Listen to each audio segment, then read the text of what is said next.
Hey everybody, today Rahdo runs through his top 10 ways not to kill somebody in an interactive board game, which may sound kind of like an odd top 10. It's not about specific games, although I will be talking about several specific games, but more about specific design choices that designers can make to create really fun interactive gameplay experiences that don't rely on conflict or aggression or stealing or destroying or killing or any of all of that stuff that my wife Jen and I tend not to really enjoy very much in board games. I mean, we are the ultimate Care Bear players, and while there is nothing we love more than a good multiplayer solitaire game, one where basically, I've got my garden to tend and I'm just doing whatever needs to be done, and Jen's got hers, and at the end of the game, we will just see who did the best job. I mean, that's a really, really fond way for us to play. But a lot of people are quick to point out, yeah, you know what, multiplayer solitaire, that's not even a game. You can't have a game. A board game has to be all about interacting with a person at the table. If everybody's just face down in their own little universe and they don't really care what anybody else is doing, then you're not sharing the experience. You're not interacting. Now, just for the record, I strongly disagree with that sentiment. Multiplayer solitaire is still an interactive experience because at the end of the day, if Jen and I are sitting down at a table for an hour or two and engaged in an activity together, we are interacting just from the fact that we are having an experience that we can share.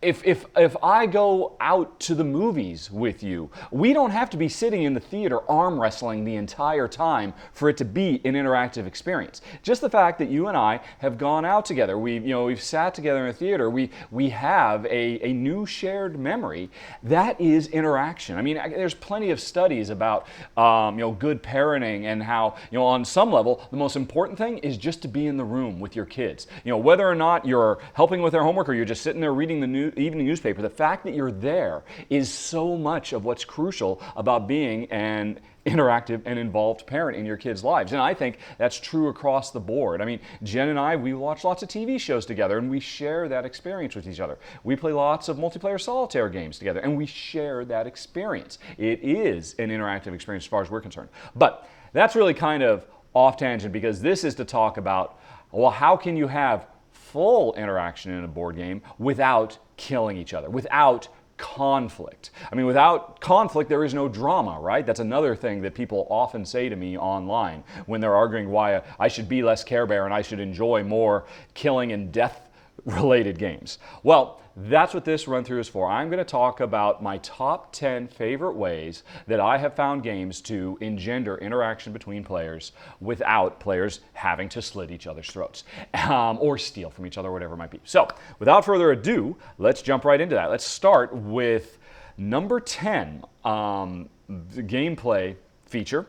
I call it bumping. And it's unfortunate, I don't actually have, this is something that Euphoria from designer Jamie Stegmaier may not have been the first game to do this. There may be some previous one, but Euphoria really brought it to my attention, and I think it's a brilliant gameplay mechanism. And unfortunately, I've lent my copy of Euphoria to somebody else, so I can't show the box right here or show what the board looks like, but you'll just have to take my word for it. In Euphoria, it's a worker placement game. And now worker placement is a genre of game that is kind of can be typified by fairly aggressive gameplay strategy and mental processes because more than well, first of all, worker placement is primarily about me placing workers to get stuff I need, but then another big component of worker placement can be me placing my workers to prevent you from getting what you need and therefore hurting you.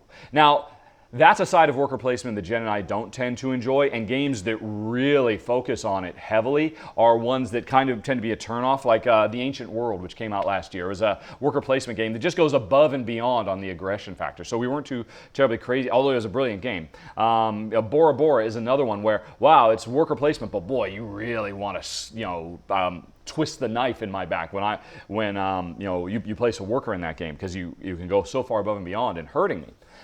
But most of the worker placement games Jen and I enjoy don't really feature that. They can be a bit more live and let live. And yeah, sometimes you'll get to the item before I do, but really the main reason you got there is because you needed it. But anyway, That's as an aside. That's standard worker placement, which is, a gameplay mechanism that Jen and I enjoy quite a bit because it doesn't have to be played overly aggressive. But Euphoria introduced a new twist to worker placement, which again, I call bumping. And the notion there is, when I put my worker onto an action spot on the board to do whatever it is, to gather resource or do some game action or whatnot, I haven't blocked you.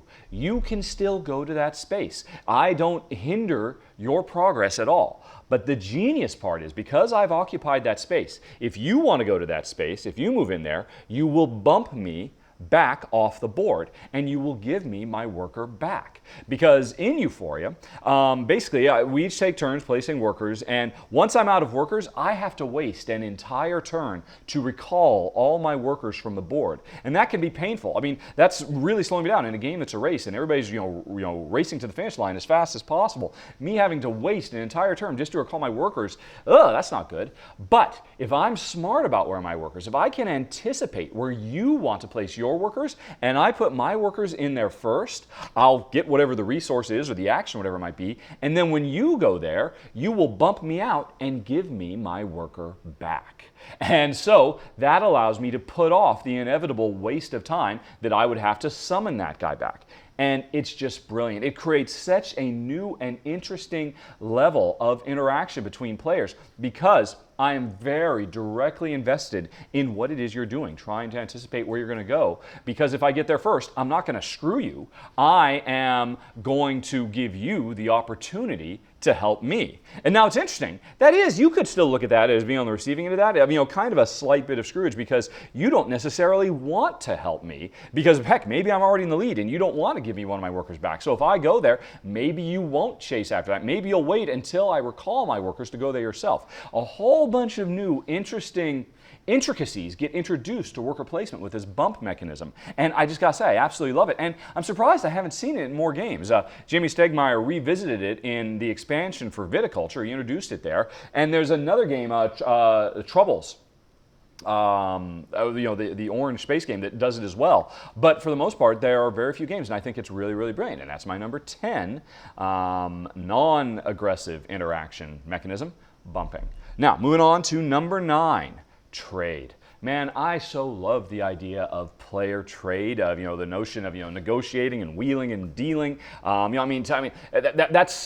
That is such the epitome of a positive interaction you can have with somebody else. Where now obviously you are trying to get the best deal you can and trying to make sure they get the worst deal, and they're trying to do the same thing. So while I guess you could say there's a bit of aggression, it doesn't really feel that way to me. It just feels like a very natural, realistic, real world interaction you have with people. I mean, because life is all about negotiation and trading and compromise with other people in your life, and so. The notion of, creating drama around a trade. Hey, I've got, 3 lumber. You've got 2 sheep. Do you want to trade?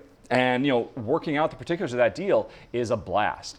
Now, it's unfortunate that most trade games don't work well with 2 players at all. Because of the zero-sum nature of a 2-player game, it's very rare you'll ever have a situation where both parties want to engage in a trade because, there's no compelling gameplay reason to do it. But once you have 3 players, trade can become very interesting, and like something like Settlers of Catan, because, I don't mind making a trade that furthers both me and you because together, both of us are still getting ahead of the other player. So, we are still playing competitively.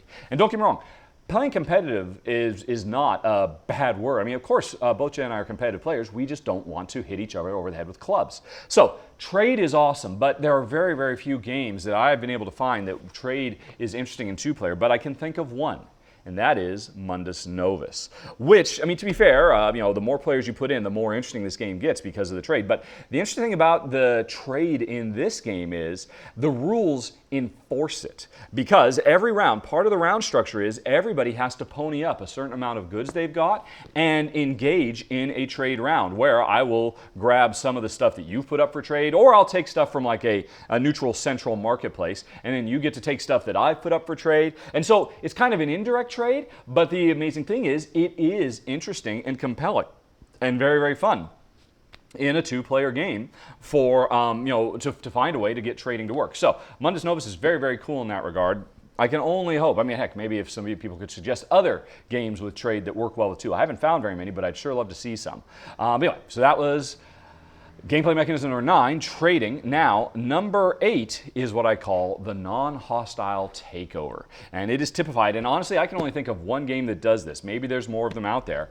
But Olympos is ostensibly a 4X civilization building game, because it does have exploration and expansion and exploitation and extermination. And that last X, the extermination, is what we're talking about here. Olympos is a game where players are expanding their ancient civilization empire through the Grecian Isles. And I can take a little section of land, and you can take that from me. I mean, there's no getting away from it. I mean, there is a very kind of abstracted concept of war and battle in this game. But the beautiful thing about the way Olympos introduces it is the fact that, basically you've got little wooden discs, and you put on the board to indicate, yeah, this is my region. If Jen wants to, she can come along and move into my region. And what she'll do is she'll end up putting a disc on top of my disc. I'm still in the region, but she's on top of it. So she's kind of taking control of my region.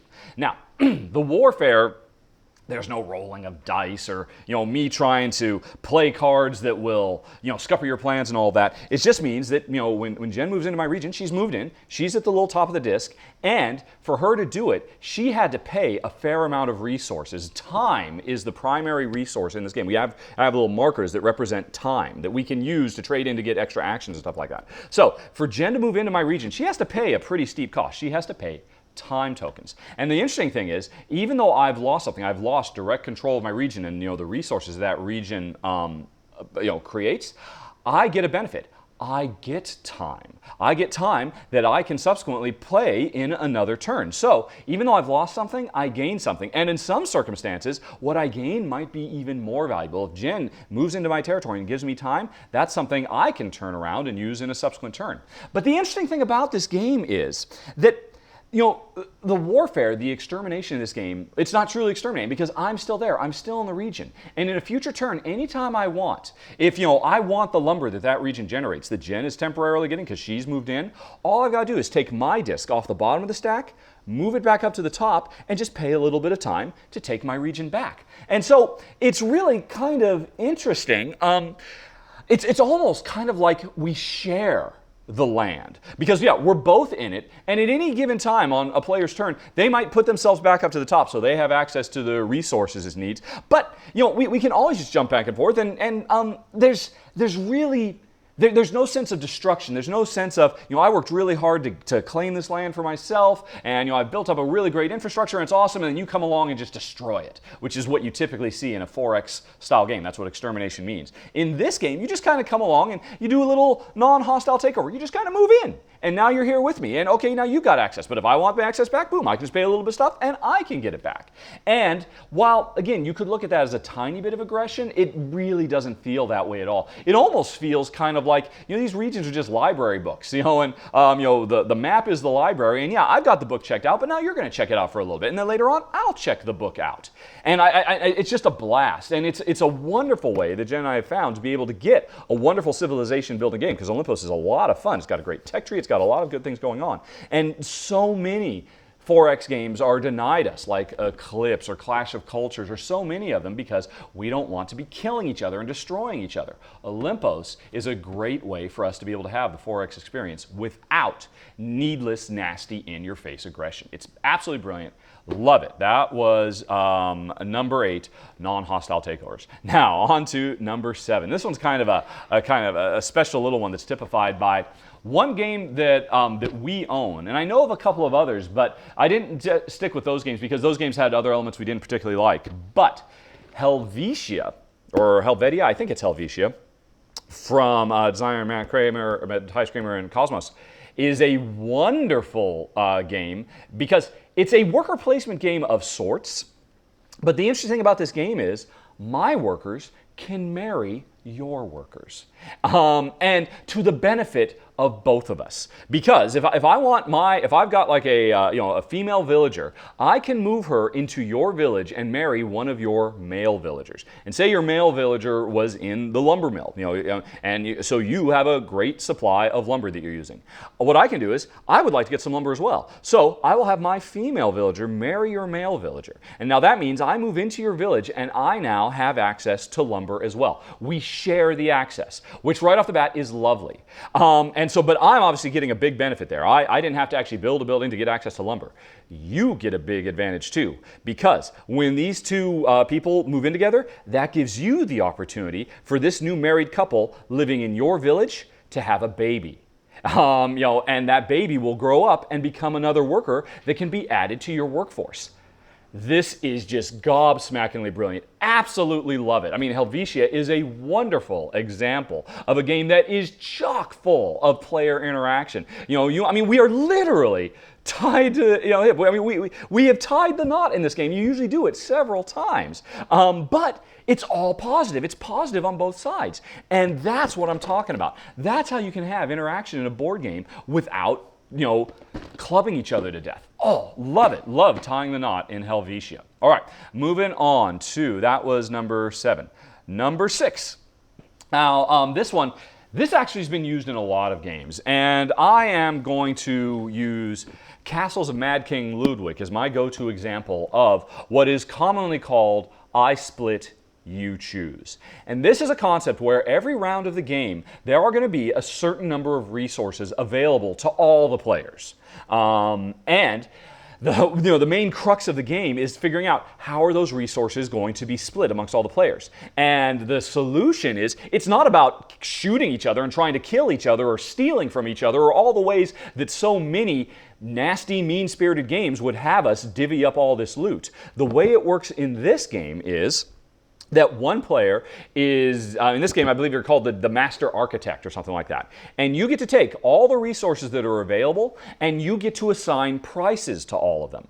And those prices become a money that your opponents can choose to pay. If somebody really wants that dining hall, and I know they really want that dining hall, I might set the price fairly high, because the interesting thing is when you pay to get the dining hall, you end up paying me because you're really paying me to come and build that dining hall for you. Because when I split up all these goods and I assign prices to them, and then you get to pay, and I actually say this is actually kind of an offshoot of I Split You Choose. Normally the way I Split You Choose works, like in say a game like Chateno, is there's all the goods, and the player splits them into groups, and then all the other players get to choose, first come, first serve, which group they want, and then the player who did the splitting gets whatever is left over.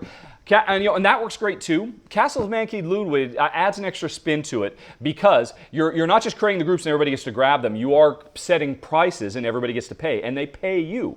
So, there's a situation where, and when it comes around, eventually I get a chance to grab this stuff too, and I have to pay the bank. So, if there's something I really want, I want to set the price on it low. But if I set it too low, then it'll be a no-brainer for you to buy it. If I know there's something you want, I want to set it high. But if I set it too high, you won't buy it, and I won't get paid. So there's this equilibrium that has to exist between players, where players can kind of peacefully coexist and come up with a plan that is beneficial to everybody. Because if I make a really greedy plan that just doesn't help me, then you're not going to play along and I'm going to lose out. And so it works really, really nicely. Now, like I said, there's a bunch of games that do this, and they all take different takes on it. Another one that I'm really, really fond of is Biblios. And this is another interesting take on it because, again, at the beginning of a round, there is a pool of stuff that's going to be laid out, and on this particular round, it might be my job to hand the stuff out. And in the Biblios, the way it works is, I don't know ahead of time what all the items are in the pool. I draw them, it's a deck of cards, and I draw them one at a time. And so I'll draw the top thing, and it's like, oh, it's 2 gold. And I have a choice to make. Do I give that to myself? Do I give it to you? Or do I put it in a special send it away to the Vatican pile, which means it'll be available in the second half of the game? And so I have this too, and I think, well, this is really, really good, but you know what? The next card might be even better. Do I take this for myself? Well, maybe I want to wait for something better because there's something I really want, and I'm hoping it'll come up. Do I give it to you? No, this is way too good to give you. So I'll send it off to the Vatican, and we'll both compete for it later in the game.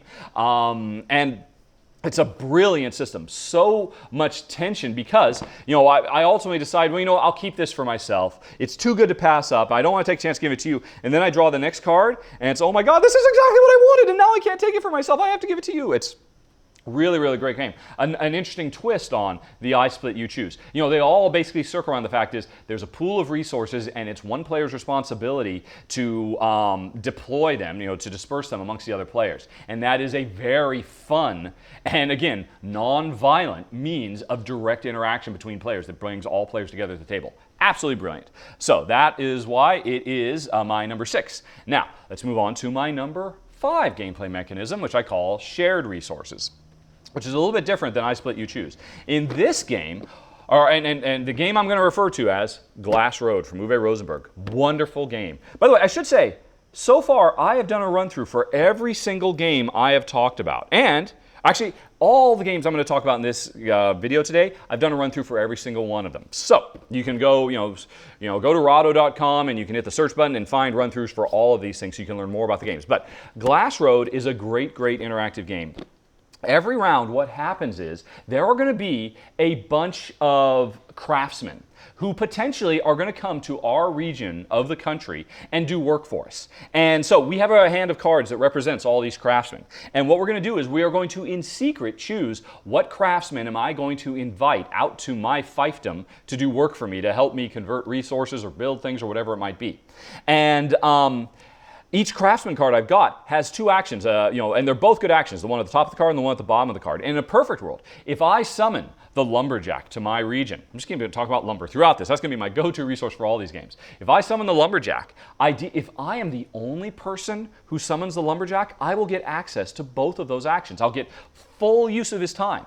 But if you, as a player, are also choose to summon the lumberjack, and again, we play in secret, so we don't know ahead of time. We all have to kind of place our orders with these craftsmen in secret, and then they all get revealed. So if you also summon the lumberjack to yours, then each of us will only get access to half of his goods because he had to split his time between us. And, that's it. That's the crux of the interaction because, for it to be interactive, there has to be something I can do, a choice I can make that directly affects you. I think on some level, that is the core definition of interactivity. I can take an action that directly affects you. And in this game, me choosing a lumberjack at the same time you chose a lumberjack is us interacting. Now, the interesting thing is we didn't know. And the crux of the gameplay for Glass Road is all about me anticipating what I think it is you're going to do. And you, at the same time, trying to anticipate what you think I'm going to do. Because, ideally, we want to choose our own completely independent thing so we get full access. But maybe you're confident I'm going to do lumberjack. And you're worried that me getting access to both sides of the lumberjack will give me way too much of a leg up. You could anticipate I'm going to do lumberjack and purposely choose lumberjack, so you'll get a little bit of something and I'll get a little bit of something. There's a lot of the strategy and the tactics of this game really circle around being able to adequately and accurately anticipate what you think your opponent's going to do. Even if you think your opponent's just going to try and copy what it is you're going to do, and then make appropriate choices. And so all of your gameplay is directly informed, is really, again, tied at the hip to everything your opponents are doing, and that's why Glass Road is so much fun, and it's such a really cool, non-violent form of interaction. Where everybody wins, everybody gets something. It's just a matter of how well does that work out, depending on how well I can anticipate. So anyway, that was shared resources. And there are other takes of this in other games, whether it's workers or particular goods, where if I'm the person who successfully anticipates and gets the monopoly of it, I get all of it, and you get, or we end up having to split, and that's always a surprise. But Glass Road is an excellent example of the form.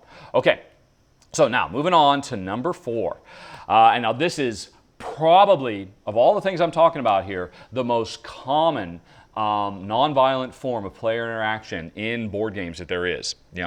Probably going back to Caylus, although it probably existed prior to Caylus and I just don't know about it. I'm not going to mention Caylus because Caylus is still, in spite of this, way too mean a game for me and Jen, but I will talk about its little brother, Caylus Magna Carta. Although I could also talk about Brass, or I could talk about Lords of Waterdeep, or I could talk about Ora et Labora. I could talk about a dozen different games that use the mechanism of I use your stuff.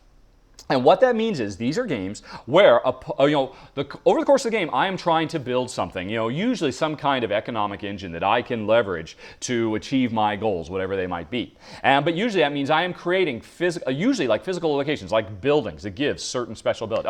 Harbor and Le Havre, those are more examples of this, I'll use your stuff.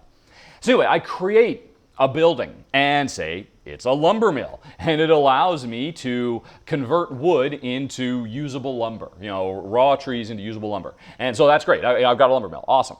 I built it. It cost me time and effort to get the resources I need to build the thing. Now, once I built this, you, as my opponent, can come over and use my lumber mill. And before I get a chance to use it, hey, I was just about to use my lumber mill, but then you come in here and you beat me to the punch and you get in there. These are typically worker placement-y type games where I am creating new worker placement spaces that you or I can use. And so it's kind of a bummer that I want to use my lumber mill, but you've moved in. But here's the thing. Usually, in most of the case of these games, there's a few where there's not the case, but generally in these games, for you to use my stuff, you have to pay me.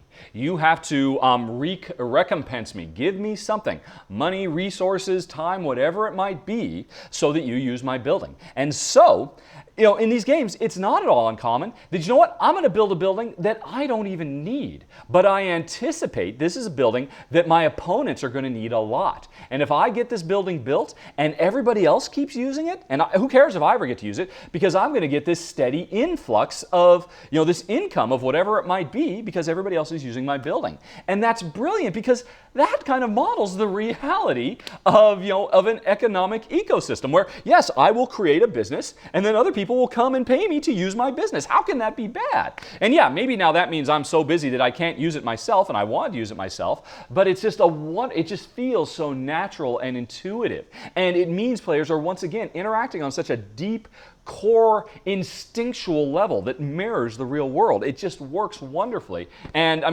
now there's a lot of games where this goes in and then it turns out, and the game is still really mean and nasty, like the original Caylus. Caylus is just a nasty, black-hearted, cutthroat game, which Jen and I don't enjoy. But we love the one element in Caylus, the fact that, hey, when I build a building, I might build it for my own purposes or I might build it hoping somebody else will use it and pay me for the privilege. So anyway, that is an excellent, excellent gameplay mechanism. I use your stuff, or you use my stuff. Great. Okay, moving on. It's number 3. I'm calling this the carpool. I was really introduced to it and fell in love with it in Merkator. This is another Uwe Rosenberg game. This is the second, and Uwe's probably at one point or another hit all of these in his games. But anyway, Merkator is a great game that is all about us being European merchants, buying goods cheaply in one region so that we can transport them to another region and complete contracts that will give us victory points. Buy low, sell high kind of thing. And the main thing about the game is, you could argue this is a pick up and deliver game, but not really, because you never really physically move around. Okay, I will travel from Austria to Spain to London and take 3 turns to get there. You don't really travel around. When you have the goods you want and you say, I'm going to go fulfill this contract I have in the New World, in Newfoundland, you basically, once again, this is another game where time is a resource. You have little time tokens. You spend time tokens to determine how long it's going to take you to get there. And the interesting thing about this game is when I've got all the goods I need and I've got my contract to go to the New World, to go to Newfoundland and then deliver those contracts, everybody at the table can see that's what I'm all about. They can probably figure out, if they're paying attention to me, what my goals are. And the interaction comes from the fact that when I eventually choose to go to Newfoundland, you, as one of my my opponents, can carpool.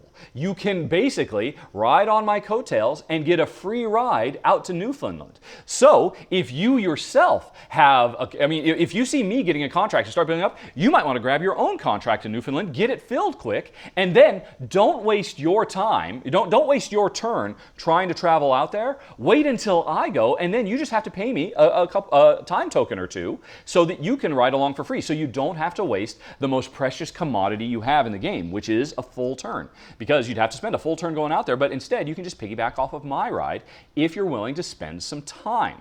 And so in that case, now I was going to make the trip regardless, and you coming along, that only benefits me, and it certainly benefits you. So once again, this is a game that introduces symbiosis between players, where if you play smart, and you can anticipate what your opponent is going to do, you can, surf the wave. And now, I should say, there are a lot of games that do this, and they are really kind of, Race for the Galaxy, San Juan, games where there's a big portion of the game is anticipating what you think your opponent is going to do, because if you can, then you get to do something. I call out Merkator specifically over all those other games, because in a lot of times the game is, if I anticipate what you're going to do, I get to do it as well, but I get to do it also, but I don't get to do it quite as well. I do it at kind of a deficit, and more importantly, I don't pay you for the privilege. I love in Merkator that I have to pay you, that it's a two-way street. In these other games, like Race for the Galaxy, it's a one-way street. I plan to do something, you figure it out, you get a side benefit, but I get nothing from you riding on my coattails. In Merkator, I do get something. So it's a two-way street, and that implicitly makes it more interesting. And that's why it's a wonderful, wonderful mechanism. The whole carpooling, hooray! Now, moving on to number 2. Call this Share the Wealth. And while, again, this is probably something that's viewable in lots of different games, the one I know about more than anything else that does this is Lords of Waterdeep. Now, it's interesting. Lords of Waterdeep, I mentioned in a previous one, Lords of Waterdeep also is excellent because it has the I use your stuff. Players are building buildings that they can use to good effect, or other people can use them. Now, the interesting thing, other people using my building, they don't have to pay me. I just get a benefit. I just get kind of a passive benefit from the board. But still, I'll build something in the hopes that they will use my... But the thing about Lords of Waterdeep that I love even more than that, because the whole I use your stuff thing is done in a lot of games. The interesting thing about Lords of Waterdeep is they have this concept of intrigue cards. And in pretty much any other game out there, in a lot of games, those intrigue cards would be all about, oh, I can steal 20 gold from you, or oh, anytime you want to do an action, I can prevent you from doing it, or all kinds of nasty take that stuff. The beautiful thing about the cards in Lords of Waterdeep, most of the cards are, hey, if you play this card, you will get a big boon. You'll get a whole bunch of resources you need or something like that. But then there's always small print at the bottom of the card saying, right, you can hire 3 warriors. And great, I need warriors because I'm about to go on a quest and I need a lot of warriors. So I'll play this card that gives me 3 warriors. But then it also says in the card, pick another player to get 1 warrior. And so this game is so much about spreading the wealth. So many of these cards are, yeah, I'll play this card because I want something, but then I have to give something to another player. And again, that is a level of interaction that's absolutely lovely. It's brilliant because it's all positive. It's not negative. It's not, hey, I'll get 3 warriors by stealing them from you and you and you. Ha ha ha ha, I've stolen all your stuff. Bow down before me. I will crush you and, grind you under my boot heel. Ugh, hate that. But love the fact that, oh, I'll get some stuff. And somebody else gets some stuff too. Everybody's a winner. Everybody's positive. Now, I have to admit, in a 2-player game of Lords of Waterdeep, it's a little bit less interesting because, of course, you only have one other player you're playing with, so the other player always gets that ancillary benefit. But as soon as you add a 3rd player or a 4th player to Lords of War, or a 5th player, or a 6th player with the expansion, I think that's right. As soon as you add more players, it becomes interesting because usually these cards say, choose one of your opponents. And so suddenly, you have the situation where, hey, yeah, I have warriors, and now I have to choose who gets a free warrior. And when the game is at its best is when I played it with other players who are wheelers and dealers. Who, everybody says, well, you should totally give it to me because don't give it to him because he's already got enough warriors and he's in the lead. We can't give it to him. Give it to me. And somebody says, no, give it to me because he's really in the lead. All this kind of stuff. That interaction that comes out because when you play an intrigue card and there's suddenly freebies that a player has to hand out, and they become a very magnanimous Mr. Moneybags, handing out goodies to everybody, and everybody else, it's up to them to convince him to say, oh, I'm the needy case, give it to me, don't give it to them. That is a wonderful, it's almost a sort of negotiation, and it's just a blast. And it stands in stark contrast. I used to play Lords of Waterdeep at work at lunchtime a bunch with a lot of my coworkers when I was in the video game industry. And another game I used to play at lunchtime a lot was Small World. And I played that previously, but then Lords of Waterdeep destroyed Small World in terms of fun lunchtime activity. Because in Small World, you still had that kind of thing where, hey, it's my turn, and I am, a destroyer of worlds, and I'm going to spread across the map and lay waste to everything I come across. And we would have a lot of table talk about, don't come after me, come after him, go destroy him. And I would be involved with that, and I would enjoy it, even though with the crux it was still all about killing, which is not something I particularly enjoyed. But it worked, and it was a fun level of interaction. But once I found this, where all the table talk was not about, no, kill him, no, kill him. It was more about, no, help me, no, help me, and I got to choose who to help. Oh, how could I ever go back to choosing who to hurt? Why do I want to hurt another human being? I hate that. I love helping. And so the share the wealth in Lords of Waterdeep, love it. It's one of the reasons it's probably my #1 gateway game of all time. Not because of the theme, but because of the really, really brilliant gameplay mechanism, the mix of friendly stuff. Now, to be fair, Lords of Waterdeep also has some very, very nasty cards. They are called mandatory quests, and I just strongly recommend remove them from the game. Just take them out of the deck, and you won't think twice, and then it becomes a wonderful, competitive, friendly, symbiotic game that is just a hoot. As Lords of Waterdeep #2 with Share the Wealth. And now the final one, my #1 favorite thing, and this is a very broad category, semi-cooperative games. Now, I could have just started out by saying, hey, cooperative games, I love that gameplay mechanism, but of course that's kind of cheating, because that just means everybody at the table is all unified in a common goal, and there's no reason to compete or fight or backstab or kill or whatever, because we either win or lose together. So that was cheating. I wouldn't call out co-ops, but semi-cooperative games, which is my #1 form of non-violent player interaction, I think is absolutely brilliant, because these are still at their heart competitive games. There can be only one winner, and everybody is competing to be the winner. But there is still the chance that everybody at the table can lose together. So there are times when we do have to work together, and there are times when we go our separate ways. Really kind of pursue our own agendas. And to be fair, a lot of times semi-cooperative games are still full of the really kind of nasty backstabbery type stuff that I hate. So there are 2 specific semi-co-ops that I just absolutely love for completely different reasons. CO2 and City Council. Now, these are 2 very different approaches to semi-cooperative games. And I think they both kind of broadly break down. There's 2 ways you can do a semi-co-op. The way most semi-co-op games work is, it's really, at its heart, it's 90% cooperative, and then there's just like a little bit of a tweak that says, and there's a, but whoever gets the most points at the end of the game wins. But for the most part, we're all trying to work together, because if we're not careful, the game will smash us down. So we have to work together most of the time, and every once in a while, within the framework of a cooperative game, we look for little opportunities to sneak ahead. And I think that's kind of what City Council typifies. In this game, we are all members of a city council, and we are responsible for the health and welfare of the city that is growing under our watch. And the thing is, the city can get overrun with crime. It can run out of money. It can get overrun with pollution. And there are circumstances under which, if the city fails, everybody loses. And so we have to always be vigilant against that. But in this game, we all, as members of City Council, have our own private, secret lobbyist cards. Various influential people and groups who have come to us and asked us to make certain things happen in this world. And often those things are at odds with the growth of the city. So we have to find a way in this game where we still contribute to the overall growth, because we're all responsible members of the City Council. We don't want the city to crash and burn, but we also still want to pursue our own agendas. It is a brilliant system. Absolutely love it. Jen and I, we actually just played it a couple weeks ago again, because we hadn't played it for a while, and once again, we're reminded how much we love it. Now, it's interesting. Just the other day in the mail, I got a new expansion for this that turns it into a fully cooperative game, and I can't wait to give that a try and see how that changes it. But I got to say, at its heart, I love the semi-cooperative nature of City Council. And then the other type of semi-co-op is one where, really at its heart, it is a competitive game. And it's really all about players, racing to, be the best, to achieve their goals before everybody else, whatever it might be.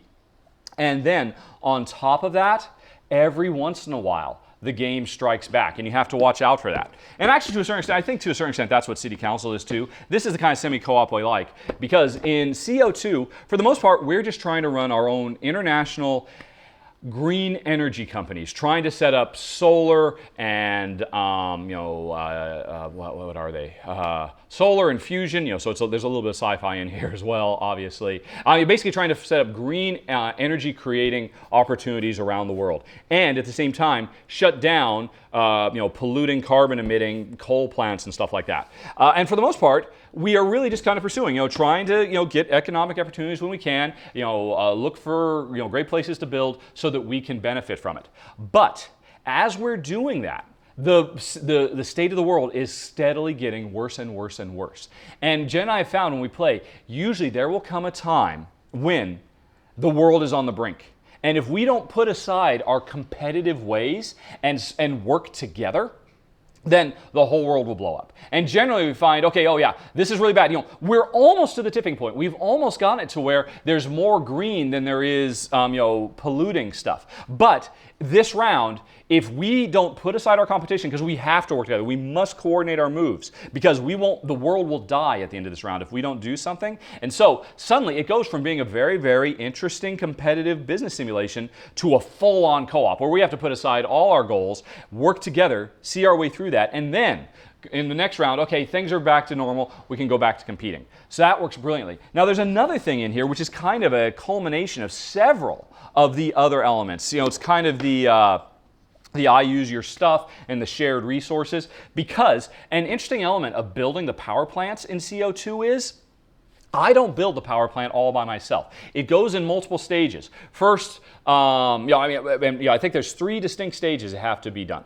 And the thing is, either of us, even though we're competitors, can partake in multiple stages there. I might do the initial stage and pay the resources to set up the site where the power plant is going to get built, right? And I set up resources and I get a benefit from that, because that means I can take one of my science team and install him there, and he can start studying and give me knowledge, which is a very crucial resource for a lot of things in the game. So that's great. And I have every intention next round of taking it to the next step. But before I get a chance to take it to the next step, you might come along and say, hey, you know what, government of Brazil, I'll do the next step. I'll build up the actual site on the place that the other person did. And so that means my scientist now gets kicked out, and you have to pay me for the benefit. So this is another example of the I use your stuff thing, because you have to pay me to finish what I started. And I get benefits, you get benefits. The building, it's rare in this game that you will be responsible for every step of a project that you start out, because players are always working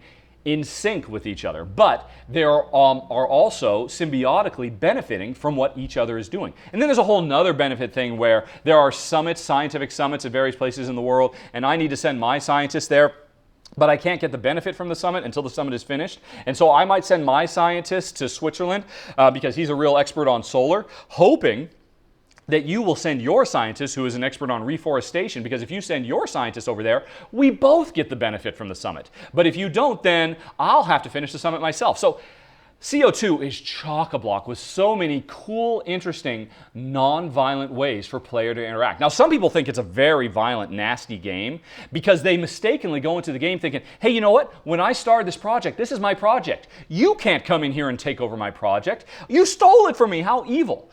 And that just means you're approaching the game wrong, because it was never your project. It was the country's project. I mean, you're setting this up in Africa. It was Africa's project. You just did the first step, and then the other player happened to be the bidder for the second step. So if you approach from the right perspective, it's not an aggressive game. It's a symbiotic game where players are working together. And then on top of that, every once in a while, we have to put aside any competitive urges we have and all work together, or we will all go down with the ship.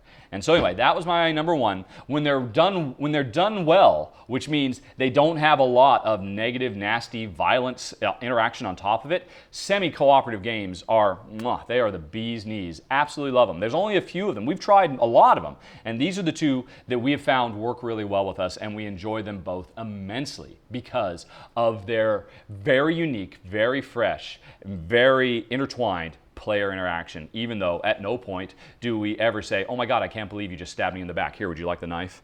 That kind of thing. I'm just trying to get it out of my back. So that's it, folks. Those are my top 10 ways that you can interact with people in board games without killing them. Isn't that nice?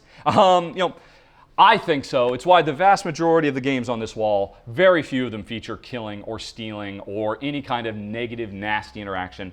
We're all about the positive, and so these are hopefully give you some ideas of how you can interact and have really meaningful interaction with other players. And that's it, folks. Thanks for watching. If you have any questions, comments, concerns, always let me know. If you think I'm missing, if you think I'm insane, and these are actually incredibly nasty, cutthroat games, well, you can let me know what you think. And please do, because in my next podcast for this month, for the month of August, I will be doing a follow-up, maybe talk about some of the other games that didn't get mentioned on this list, and any particular games that you think I missed or that I was wrong about or whatever. I'll try to talk about that stuff in the podcast as well. So look for that coming soon. You can find that at podcast.rahdo.com. And otherwise, thanks for watching, everybody. Talk to you later. So long. Bye-bye.